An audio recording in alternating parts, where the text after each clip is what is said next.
Mesdames, mesdemoiselles et messieurs, bonsoir.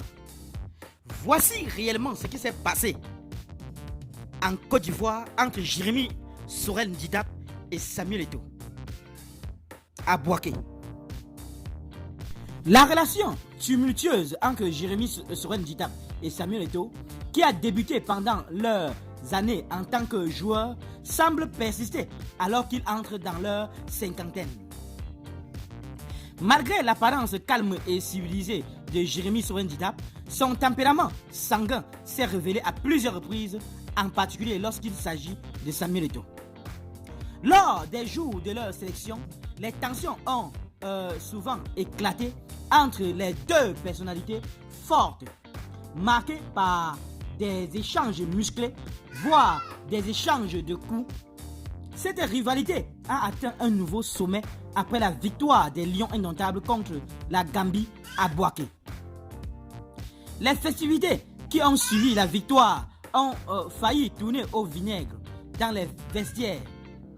Samuel Eto'o, désormais président de la FECAFOOT, aurait envisagé de recourir à la sécurité personnelle payée mensuellement à hauteur de 995 000 francs provenant des fonds des acteurs du football pour maintenir l'ordre. La tension entre Nditap et Eto'o est évidente lorsque, après le coup de sifflet final de l'arbitre éthiopien Bamlak, les deux se croisent dans les vestiaires. Bien que Nditap salue Eto'o, ce dernier ne répond qu'en lui tendant la main, rompant ainsi leur traditionnelle poignée de main. La situation se complique davantage lorsque Jérémy Nditap, tout en saluant les acteurs dans les vestiaires, est interpellé par des officiers de police de la FECAFOOT. Ces derniers, agissant selon les instructions présumées de Samuel Eto'o, lui demandent de quitter les vestiaires. Nditap, répondant avec assurance, refuse de se plier à l'ordre, soulignant ironiquement que le président devrait lui-même venir le faire. Les tensions s'intensifient lorsque M. Etienne Tamo, chef du protocole du président de la FECAFOOT, tente d'évincer Nditap des vestiaires sur ordre de Samuel Eto'o. Les deux hommes échangent des mots vifs, révélant ainsi la complexité persistante de leur relation.